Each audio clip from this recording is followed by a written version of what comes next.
Hey, what is up everyone? Welcome back to another Mecha Model Kit review, and today I'm taking a look at both versions of Bandai's 1/60th scale Arx-7 Arbalest. That's the standard version, and the grey version with the booster. Once again, as usual, this video right here would not be possible without those awesome people over at HobbyLink Japan. So if you want some Full Metal Panic model kits of your own, then check out that link right down there in the description. Now let's get to the review.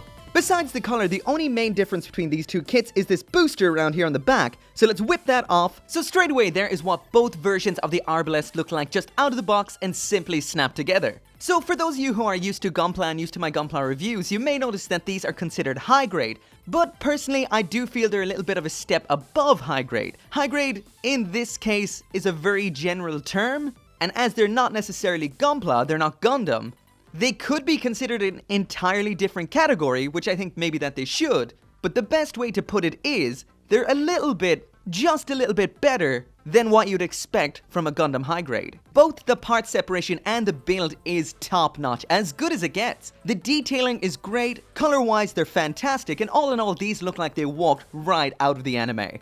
All in all, the mold on these is fantastic, and the gates on the runners are tiny, so they barely leave a nub whatsoever. This right here is what they look like without any cleanup whatsoever. So like I mentioned, these are considered high grade, so you may wonder what size they are compared to a high grade Gundam, and there you go, they're exactly the same size. There they are side by side with Gundam Dantalion. On top of that, you might be thinking, well, it says they're 1/60th scale, and they're still the size of a high-grade Gundam. And a high-grade Gundam is 1/44th scale, so what size are these compared to an actual Gundam? Well, let's take a look. So just so we can get the idea of what size the Arbalest would be next to a Gundam in a real-world setting, this right here is the 1/60th scale perfect grade Exia, and there are the Arbalest, so they're only about knee-high to a Gundam. There is a 1/60th scale Setsuna FC, just so you know how tall they'd be compared to a human. Visually, Bandai has done an incredible job with these guys. The part separation is great, colors awesome, essentially, these look perfect. And of course, the only obvious difference so far about both versions is one is grey, and the other is just like in the anime. So moving on to the accessories, and right here you can see that both kits come with exactly the identical set of accessories.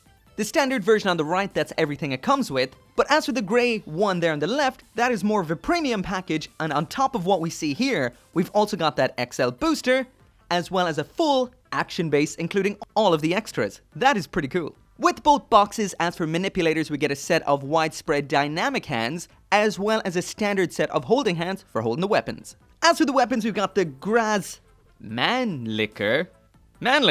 As is the case with most of Bandai's high-grade kits, in order to use that you just slot it into the hand with the back removed, then just pop the back on, just like that. So that is what the Arbalest looks like with the Mannlicher. Next up then in here is the shot cannon. This has a bunch of moving parts, which is pretty cool. This little pump action part down here, that can be moved like so. The pump action section down here, that can be moved. The stock section back here, that can fold back like so. And this little section at the end, that can pivot. So all in all, that's a pretty cool little weapon there. We also have this little cuff adapter segment. This just slides onto the shot cannon like so. Pop off this little segment. That's on the butt flap. Underneath that we've got this little slot, and that attaches on there for when the shot cannon is not in use. That's pretty awesome. So there's what the shot cannon looks like equipped, as well as stored away. Next up in here we've got the Monomolecular Cutter, which is essentially just a big old knife. Just like before, this attaches into the hand by removing the back, pops in just like so, simple enough, and then back on with the back of the hand, and there you go, big knife. We also have this little, or should I say, well, reasonably large sheath or scabbard for it. This can attach onto the side skirting armor, just like so, and when not in use, the knife can just tuck away in there, like that. So that's a pretty awesome feature. So one more time, that can be equipped in the hand or stored away like that. And speaking of knives, both kits come with this little segment here, which is the mouth knife. I will mention that there is no non-stored away version of this, only the one for on the face, none for in the hands. To equip this, it's simple enough. You just pop off these two little pieces on its cheeks and then just stick the knife on where they were. Simple enough. However, I will mention these pieces are tiny, so be careful with those, easy to lose. Next up, and these are included with both kits, are the parts for the Lambda driver. Just in case you're not that familiar with model kits, gunpla, my reviews, etc, this is what is referred to a parts formation. So basically, you need to remove a whole bunch of parts, swap out some parts, and put parts back on again in order to fully transform this. It is quite simple, but it does mean you always have to have parts handy, either stored away in the box or somewhere else in order to do this. So 2 parts come off this kit and 6 are added. And once you've swapped out all of those parts, here is the Arbalest with the Lambda driver deployed. So that definitely looks pretty cool. So now moving on to the final 2 things that makes the kit with the XL booster different, and of course that is the included action base with action base adapter, as well as the XL2 booster. So the included action base is this right here, which is the Action Base 5, currently my favorite action base by Bandai. It's got incredibly simple locking mechanisms that allow these to move, then lock them into place. This is extremely simple. This just comes out like that to change the angle, slot it in there. Same can be done at the upper section here, just like that. So getting the angle you want out of this is incredibly simple. The action base adapter here, that is specific for the XL booster. So there is a quick spin of the XL booster. This is extremely detailed, looks fantastic, but I will mention that the build quality of this is not up to the same standard as the Arbalest itself. It's quite loose in a lot of parts, which I'll look at in a minute, and this will definitely require glue. Also, Bandai know exactly what they're doing here. Most people will want the standard Arbalest and probably will want this add-on too. So by separating them, they are kind of making you go out and buy 2 kits.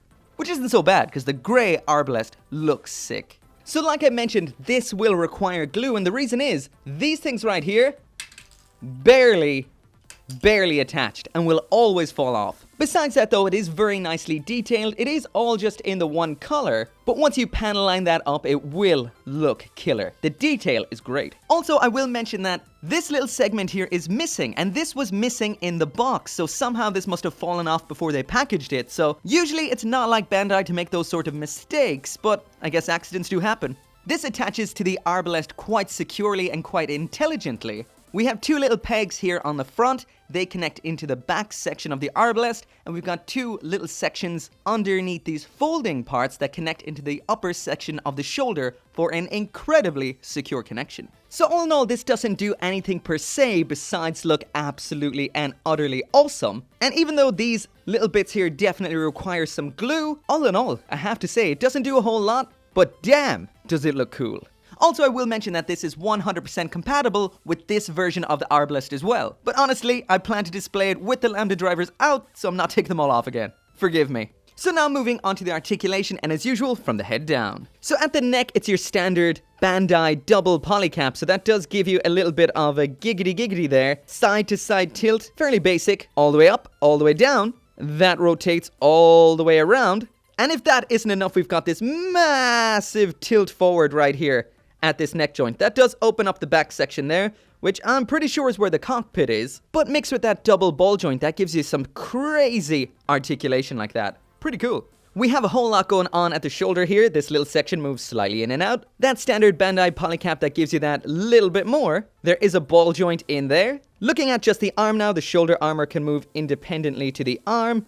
This little segment down here can open out. We have a joint that allows the arm to raise up like this. When attached, that is surprisingly blocked though. It only goes that far up. To get any more out of the arm, you have to flip the shoulder armor upside down, and that looks a little bit daft. Full rotation at the upper arm. There is that bend at the elbow. Can't ask for much more than that. Standard ball and socket wrist. You could ask for much more than that. Switch over to the other version, because why the hell not? We've got a rocking joint in the torso right here, which gives you this little bit of ab crunch.